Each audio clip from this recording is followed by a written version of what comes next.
얼마 전에 끝난 저희 집안 김장 이야기를 한번 해볼까 합니다.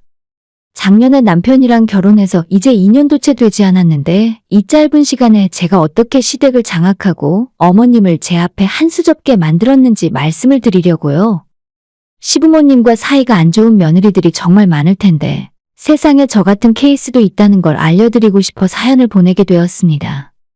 회사를 다닐 때도 그렇고 시댁에서도 제가 압도적인 실력을 갖고 있으면 옆에서 누가 뭐라고 할 수 없다는 걸 깨닫고 말았어요. 제가 작년 봄에 이 집안에 시집와서 가장 크게 놀랐던 건 시가 식구들은 남편을 포함해서 전부 미각이 없는 건가 싶었습니다. 과장을 전혀 안 보태고 짠맛 단맛 같은 기본적인 맛을 모르는 사람들인 줄 알았어요. 이걸 왜 결혼하기 전에는 전혀 몰랐냐면 저희 남편은 뭘 줘도 잘 먹는 사람이고 음식 투정 반찬 편식 같은 걸 평생 해본 적이 없답니다. 없으면 없는 대로 이상한 음식이 식탁에 올라와도 그냥 맛을 모르고 먹었대요.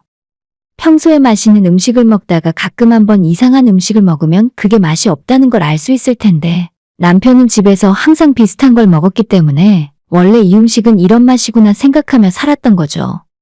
우리 시어머니가 정말 음식을 못하십니다. 그냥 좀 맛이 없다 수준이 아니라 아예 입에도 못 댈 정도로 엉망으로 만들어 놓으세요. 이걸 결혼하기 전까진 몰랐던 이유가 그전엔 시어머니 음식을 먹을 기회가 전혀 없었어요. 제가 결혼 전에 인사드리러 갔을 때도 식당을 예약해서 만났었고 상견례 때는 당연히 근사한 식당에서 자리를 가졌으니 시어머니 음식 솜씨를 경험해 볼 일이 없었죠. 그리고 결혼하고 나서도 시댁에서 밥을 먹을 기회는 전혀 없었습니다.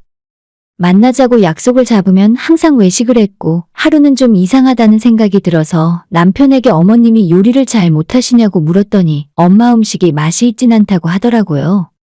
어머님도 그걸 잘 알고 계신지 한 번도 반찬이나 집에서 김치를 만들어서 먹으라고 가져다 주신 적이 없었어요. 처음으로 시댁에서 어머님이 해주신 밥을 먹었던 건 결국 작년 추석이었는데 모든 음식이 간이 하나도 안 맞고 원래 나야 하는 맛이 전혀 나지 않았습니다. 처음에 국을 한 입 떠먹고 크게 충격을 받았는데 겉으로 내색은 하지 않고 조용히 식사를 마무리했습니다. 제가 남편에 비해서는 음식에 조금 까다로운 편이긴 해도 어디 가서 대놓고 맛있다 맛없다 이야기할 만큼 눈치 없는 사람은 아니에요. 그래도 그렇지 국은 완전 소금국이고 고기 산적은 설탕을 얼마나 들이부었는지 디저트로 먹어도 될 것 같았습니다. 한 가지 다행인 점은 어머님도 음식에 자신이 없으신지 더 먹으라는 이야기나 맛있냐고 물어보는 소리를 하지 않으셨어요. 조용히 밥을 먹고 집으로 돌아와서 남편에게 어머님 음식 솜씨가 원래 저랬냐고 물어보니까 예전에 시아버님이 하도 밥이 맛없다고 하시는 바람에 요리학원까지 다니신 적이 있는데 그래도 크게 달라진 게 없다고 말했어요. 그나마 요즘은 밑반찬도 다 사다 먹고 마트에 가면 웬만한 메인급 요리들도 전부 데워 먹기만 하면 되는 상태로 팔고 있으니까 크게 불편하진 않았다고 합니다. 사실 저는 먹는데 진심인 사람이고 저뿐만 아니라 저희 식구 모두 맛있는 음식을 좋아하고 친정엄마는 물론 아빠도 요리를 잘하시는 편이에요. 친정엄마가 원래 시장에서 커다란 반찬 가게를 오래 하셨는데 지금은 한식 뷔페집까지 2개를 운영하시는 중입니다. 손맛 좋고 음식 푸짐하기로 유명해서 1년에 명절 이틀 빼고 363일 운영 중이고 매일 점심 저녁에 손님으로 줄을 세워요. 아빠는 요리와는 전혀 상관없는 평범한 회사를 다니시지만 주말마다 전국 팔도로 낚시를 즐기면서 온갖 제철 생선, 오징어, 꼴뚜기, 별별 해산물을 잡아오세요. 잡아온 생선으로 직접 회를 뜨시는데 수십 년째 하다 보니 회 뜨는 건 동네 횟집 사장님 저리 가라 할 수준이고 매운탕만큼은 엄마보다 아빠가 끓인 것이 훨씬 시원하고 맛있습니다. 저는 그런 부모님 사이에서 자라며 아빠를 따라서 바다낚시도 자주 다녔었고 대학 다닐 때는 방학마다 엄마 가게에서 일을 도우며 어깨너머로 많이 배웠어요. 음식을 제대로 배운 적은 없지만 엄마 아빠 손맛을 닮았는지 무슨 음식이든 한번 먹어보고 대충 만들면 비슷하게 나오더라고요. 남편과 연애하던 시절에 주말에 같이 놀러갈 때나 남편이 주말 야간 특근을 하는 날에 도시락을 몇 번 만들어서 가져다 준 적이 있는데 그때마다 너무 맛있다고 입에 침이 마르도록 칭찬을 했었어요.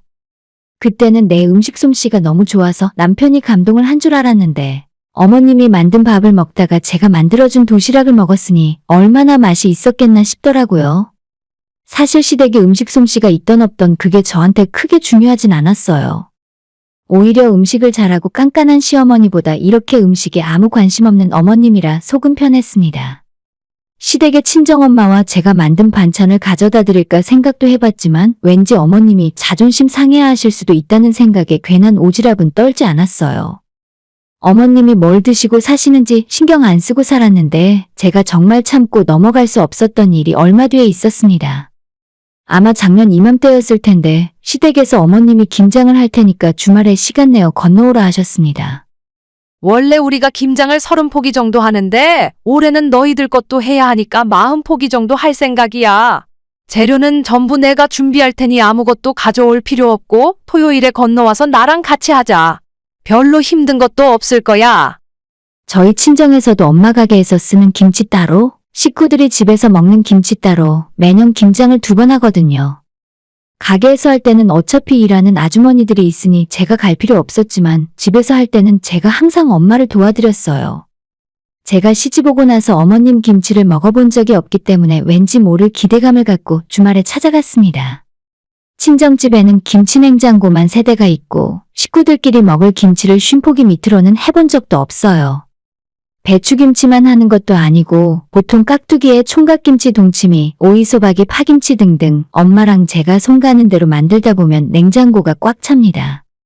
시댁에서도 친정과 비슷하게 하겠지 하는 생각에 마음의 준비를 하고 찾아갔는데 다른 부재료들은 거의 안 보이고 절인 배추만 쌓여 있었어요. 배추가 40포기인데 무는 딸랑 2개, 고춧가루는 그렇다 쳐도 김장에 쓰는 새우젓도 마트에서 사온 그냥 일반 작은 새우젓이었어요. 이게 뭔가 싶고 이 재료로 1년 먹을 김장을 하는 게 맞는 건지 모르겠더라고요. 친정과는 너무나도 다른 풍경이었지만 이 집은 이 집 나름대로의 방법이 있을 거라 생각해서 어머님이 시키는 그대로 일을 했습니다. 중간중간 아리송한 부분이 한두 가지가 아니었고 우리 엄마가 봤다면 경악을 금치 못했을 테지만 어머님 방법이 있을 테니 굳이 다른 말을 하지는 않았어요. 김장김치라는 것이 집마다 다 다르고 어떻게 만들던 자기 식구들 입에만 맞으면 되니까 남이 왈가왈부할 문제가 아니잖아요. 요즘은 김치를 마트에서 사 먹는 집들이 많은데 이렇게 직접 만든다는 것만 해도 대단한 일이라고 생각하니까요. 어떻게 만들던 결과물만 잘 나오면 그만인데 문제는 그 결과물이 너무나도 맛이 없었다는 점입니다. 저는 정말 한마디도 보태지 않고 어머님이 시키는 그대로 일을 했어요. 절인 배추 짠기를 너무 덜 빼고 하는 게 아닌가. 배추 속을 만들 때 설탕은 왜 저렇게 많이 넣을까? 속을 넣기 전에 먹어보니 짜고 달고 간이 하나도 안 맞았는데 어머님도 한번 드셔보시더니 고개를 갸우뚱하시고 찬장으로 달려가서 미원을 한가득 때려붓더라고요. 그때부터 저는 이미 반포기 상태였고 어떻게든 시키는 대로 마무리나 잘하자 생각했습니다. 완성된 김장김치를 먹어보니 역시나 배추 짠기도 덜 빠졌는데 배추 속 양념은 달고 짜고 먹고 나면 시원한 맛이 아니라 입안에 들쩍지근하게 기분 나쁜 느낌이 남는 이상한 김치가 되었습니다.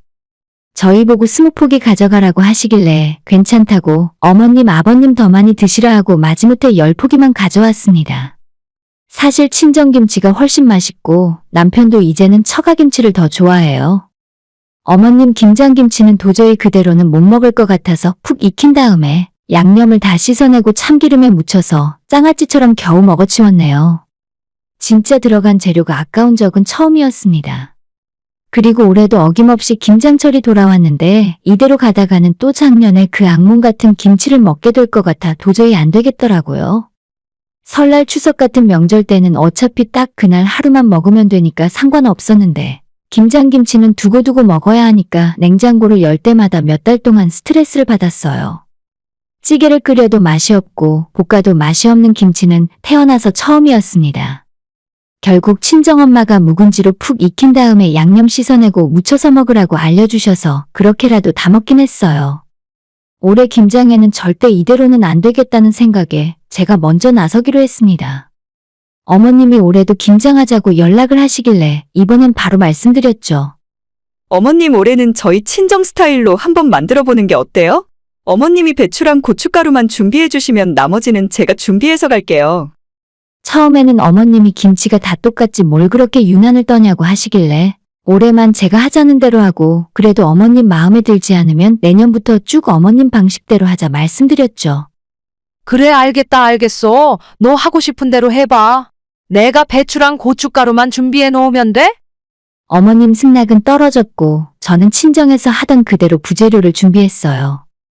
일단 김치는 배추김치 말고도 종류를 몇 가지 더 만들어야 맛있으니 깍두기와 석박지를 만들 김장무도 여러 개 주문해서 시댁으로 보냈고 새우젓도 친정엄마의 오랜 젓갈거래처에서 특별히 주문한 통통한 육젓 그리고 까나리랑 멸치액젓도 2가지를 혼합해서 쓰거든요. 한번 만들어 놓으면 자꾸 손이 가는 갓김치와 파김치도 담그려고 홍각과 쪽파도 준비해서 가져갔습니다. 남편과 함께 잔뜩 재료를 들고 어머님 댁으로 들어가니 이게 대체 다 뭐냐고 눈이 휘둥그레지셨습니다. 어머님 오늘은 제가 하자는 대로 움직이시면 돼요. 굴이랑 수육거리도 사왔으니까 다 같이 빨리 끝내고 먹고 놀아요. 절인 배추 씻고 무손질하는 건 남편과 시아버지에게 시켜놓고 저는 어머님과 나머지 재료 다듬고 김치속을 만들었습니다. 준비해간 재료들 잘 갈아서 친정엄마 비법대로 비율을 맞춰서 배합을 하니 너무 달거나 짜지도 않고 입에 착 달라붙는 우리 집 양념이 완성되었습니다. 부드러운 배추 속잎에 방금 만든 속재료를 싸서 어머님 입에 넣어드렸더니 맛을 보시고는 눈이 휘둥그레지는 걸 볼 수 있었습니다. 남편과 아버님도 원래는 김장이나 집안일에 손을 안 대시지만 제가 그날 다 같이 빨리 끝내자고 하니 일을 곧잘 해주셨어요.